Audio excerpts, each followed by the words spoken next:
O yüzden daha fazla geç olmadan lütfen nerede olduğunu Dobro jutro. Merhaba. Diyeceğim söyleyin. Šta ima da se jede? Čaj, bal, tirijal ve tost. Alo? Ćao, ja sam, šta radite? Ben Kaval. Šta? A vježbam turski kao i obično. Rekla sam doručkujemo. Ćao, čao. Dobro jutro. O, merhaba, princes. A ne? Pogun shopping, a gideli mi? Shopping?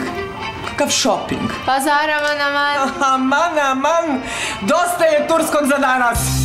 Podijelite najzabavnije porodične trenutke uz T-Com ponude. Sada svi novi ADSL, Extra TV i Extra Trio korisnici mogu izabrati poklon u vrijednosti do 100 eura.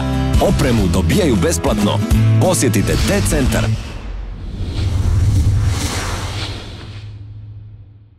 Telekom.